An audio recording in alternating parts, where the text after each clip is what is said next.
Kidnap కు గురైన శ్రీవర్షిని హైదరాబాద్ లో ప్రత్యక్షమైంది. నన్ను ఎవరూ కిడ్నాప్ చేయలేదని స్పష్టం చేసింది. తాను సొంతంగా మంగళగిరి పోలీస్ స్టేషన్ లో కంప్లైంట్ ఇచ్చి ఇంట్లో వాళ్లకు చెప్పి బయటకు వచ్చానని తెలిపింది.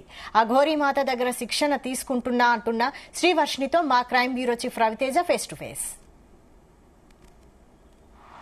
మంగళగిరిలో అదృశ్యమైనటువంటి శ్రీవర్షిని ఎక్కడుంది, ఎవరితో ఉంది, ఎలా ఉంది, నిజంగా కిడ్నాప్ కి గురైందా, ఎవరు తీసుకెళ్లారు, ఎందుకు తీసుకెళ్లారు, అసలు వాళ్ళ తల్లిదండ్రులు వాళ్ళ సోదరులు మంగళగిరి పోలీస్ స్టేషన్లో ఎందుకు ఫిర్యాదు చేశారు? మనతో శ్రీవర్షిని ఉంది. ప్రత్యక్షంగా ఆమె తోడు మాట్లాడి ఆమె ఏం చెప్తుందో ప్రజలందరికీ వినిపిద్దాం. అక్కడ మాయమా, ఇక్కడ తెలీదు. ఏంటి మీ విషయంలో ఏం జరుగుతుంది అసలు? నేనైతే అఘోరం దగ్గర దీక్ష తీసుకున్నాను. సో సాధన నేర్చుకోవాలని చెప్పి వచ్చాను. ఫస్ట్ ఆఫ్ ఆల్ ఏంటంటే నన్ను ఎవరు కిడ్నాప్ చేయలేదు, ఎవరు తీసుకెళ్ళలేదు. ఇంట్లో నుంచి నా సొంతగా నేనే వచ్చాను. 22 శుక్రవారం నైట్ మంగళగిరిలో కంప్లైంట్ రాసి వచ్చాను. నా సొంతగా నేను వెళ్తున్నాను, ఎవరి బలవంతం లేదు, అఘోరమ్మ దగ్గరికి వెళ్తున్నాను సాధన నేర్చుకోవడానికి అని చెప్పాను. తర్వాత మా వాళ్ళు స్టేషన్ దగ్గర నుంచి బలవంతంగా లాక్కుని ఆటో ఎక్కించి ఇంటికి తీసుకెళ్ళిపోయారు. నన్ను ఇంకా బంధించారు. నెక్స్ట్ డే మార్నింగ్ సాటర్డే ఆఫ్టర్నూన్కి 1 o'clock కల్లా బయటకు వచ్చేసిన. మా అమ్మ హెల్ప్ ద్వారా బయటకు వచ్చేసా.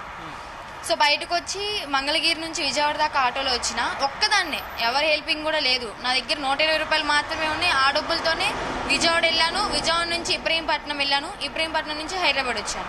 హైదరాబాద్ రావడానికి డబ్బులు ఎక్కడి అంటే మా ఫ్రెండ్కి కాల్ చేసి, ఇన్స్టాలో ఉంటారు కదా ఫ్రెండ్స్, వాళ్ళకి కాల్ చేసి ఒక 700 హెల్పింగ్ అడిగి ఆ మనీ ద్వారా బస్ ఎక్కి హైదరాబాద్ వచ్చాను. హైదరాబాద్ వచ్చి అమ్మకి కాల్ చేస్తే అమ్మ వచ్చి పికప్ చేసుకున్నారు. అమ్మ అడిగారు, మీ వాళ్ళు ఇలా అంటున్నారు, కేసులు పెడుతున్నారు, కిడ్నాప్ చేశానని చెప్పి, మరి ఏం చేద్దామంటే వెళ్దాం అమ్మ మీడియాకి. నేనైతే నా సొంతంగా వచ్చాను, మీరు హైదరాబాద్లో ఉన్నారు కదా, మీకు ప్రూఫ్స్ ఉన్నాయి కదా, ఎక్కడ కంటే అక్కడ చెప్దాము, నేను నా సొంతంగా వచ్చాను కదా, మీకేం ప్రాబ్లం ఉండదు, మీకు ప్రాబ్లం రాని నా వల్ల అని చెప్పని మీడియా ముందుకు రావడం జరిగింది. నన్నైతే ఫస్ట్ ఆఫ్ ఆల్ ఎవరు కిడ్నాప్ అయితే చేయలేదని నా సొంతంగానే వచ్చాను. మీరు సొంతంగా కంప్లైంట్ రాసి బయటకు వచ్చారు కదా, కిడ్నాప్ అనే అంశం ఎందుకు తెరపైకి వచ్చింది? మీ అన్న ఎందుకు మీ పట్ల కొన్ని అనుమానాలు వ్యక్తం చేస్తున్నాడు? కిడ్నాప్ అంటే అలాగైనా సరే అఘోరమ్మ నన్ను అప్పచెప్తదేమో అని చెప్పని ఉద్దేశంతో అలా చెప్పారు వాళ్ళు. అసలు ఎందుకు మీరు అఘోరమ్మ వైపు ఎందుకు వచ్చారు? మీరు కఠిన దీక్ష తీసుకోవడం గల కారణాలు ఏంటి? 2 years బ్యాక్ నేను అఘోర దీక్షలో ఉన్నాను. తణుకులో గురువు గారు ఉన్నారు. అవును 2 years బ్యాకే తణుకులో గురువు గారు తీసుకున్నాను. సో అక్కడ గురుమంత్రం ఇచ్చారు, ఇంకంత పట్టించుకోకుండా ఏం నేర్పించట్లేదు మాకు. అందుకని చెప్పి ఇంకా అఘోరమ్మని పరిచయం అయిన తర్వాత సో అక్కడ ఉన్న నిన్నాళ్ళు 1.5 year చూశాను. నాకేం నేర్పించలేదు, ఏం విద్య రాలేదు. అమ్మ దగ్గరికి వెళ్తే అమ్మ దగ్గర కొంతమంది క్యూర్ అవ్వడం పూజల వాళ్ళ ద్వారా అలా చూశానమాట. సో అమ్మ దగ్గరికి వెళ్తే నేను సాధన మంచిగా నేర్చుకోవచ్చు, సనాతన ధర్మాన్ని కూడా కాపాడుకోవచ్చు కదా, కాపాడిన దాన్ని అవుతాను కదా అన్నట్టు ఇటువైపు వచ్చేసాను. సనాతన ధర్మాన్ని కాపాడాలంటే అఘోరీ తీసుకురావాల్సిన అవసరం లేదు. సేవ చేసినా సరే, ఒక ఆర్గనైజేషన్ పెట్టినా సరే, దేవుడి పేరుతో పూజలు చేసినా సరే, అఘోరీ ట్రీట్మెంటే ఎందుకు మీరు తీసుకోవాలని ఆలోచన వచ్చింది మీకు? ఫస్ట్ ఆఫ్ ఆల్ నేను ఏమైతే అనుకున్నానంటే అఘోరమ్మ వీడియోస్ అవి చూసిన తర్వాత అమ్మతో పాటే ఉండి తోడుగా హెల్ప్ చేయాలని అనుకున్నా. అంటే అమ్మతోనే ట్రావెల్ చేస్తూ అమ్మ ఎలా అయితే చేస్తున్నారో అలా చేయాలనుకున్నా.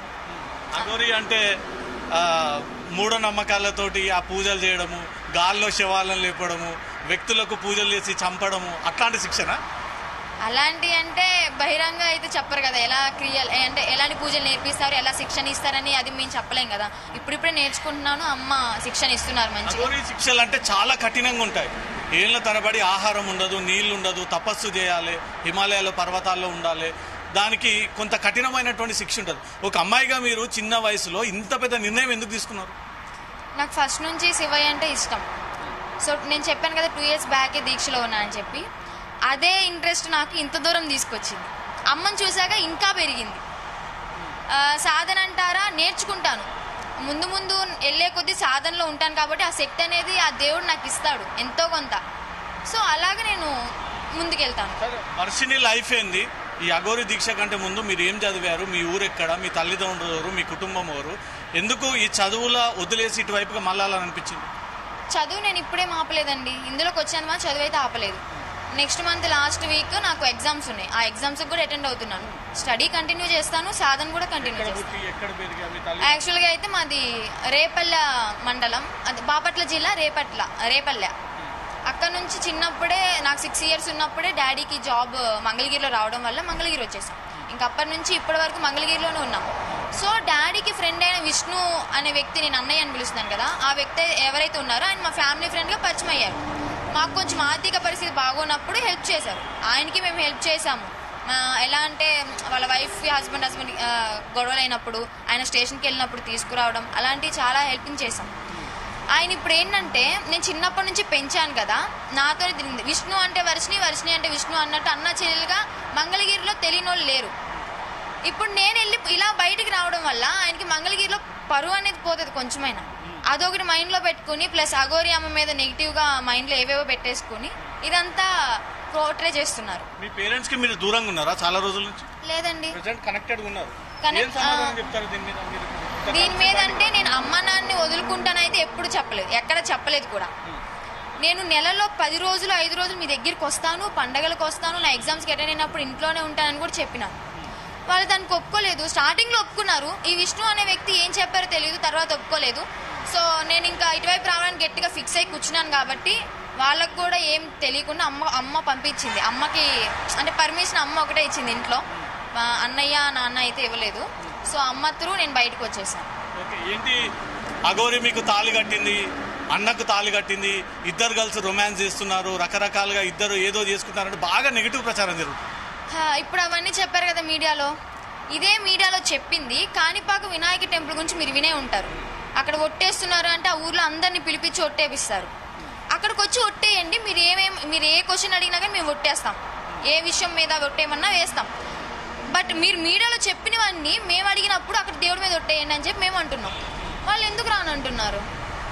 ఇవన్నీ నిజాలని చెప్పి వాళ్ళు మనస్ఫూర్తిగా నమ్మి ఇక మీడియాకి చెప్పారు కదా, అదే అక్కడ గుళ్ళో చెప్పమంటున్నాము. ఎందుకు రానంటున్నారు? ఏం జరగలేదు అంటున్నారు. ఏం జరగలేదు. ఫొటోస్ చూపించినంత మాత్రం అన్ని జరిగినాయి అని ఊహించుకుంటే ఎలా? అమ్మకి నాకు కూతురు తల్లి సంబంధమే ఉంది, కానీ ఈ తాళి ఇవన్నీ వాళ్ళ ఊహలు కల్పితాలు మాత్రమే. మా మధ్య ఏమీ లేదు. నేను సాధన నేర్చుకోడానికి వచ్చాను, ఒక గురువుగా అమ్మున్నారు, ఒక శిష్యురాలుగా నేనున్నాను, ఒక తల్లి కూతురు సంబంధం అంతవరకే. ఇంకా మిగతా వాళ్ళు ఏమనుకుంటారు అనేది మాకు అనవసరం. అది ఇప్పుడు మెయిన్ మీరు చూసినట్టయితే నేను మీడియాలోకి వచ్చి నేను బజార్లోకి అయితే రాలేదు, మా వాళ్ళే బజార్లోకి లాగుతున్నారు నన్ను. ఇప్పుడు వాళ్ళు ఎందుకు అలా చేస్తున్నారు కూడా నాకు అర్థం కావట్లేదు. నా సొంతగా 23 years అంటే నాకంటూ జీవితాంతం వాళ్ళ చెప్పిందే వినాలి అని లేదు కదా, నాకంటూ కొన్ని ఇష్టాలు ఉంటాయి. ఇప్పుడు సమాజంలో చాలా మంది అమ్మాయిలు చూస్తున్నాము, పెళ్లి చేసుకున్నారు, పెళ్లి చేసుకున్న 6 రోజులకే మీ విడాకులు తీసుకోవడం, గొడవలు అవ్వడం, ఇలా జరుగుతున్నప్పుడు ఆ లైఫ్ నాకు వద్దు అనుకున్నాను.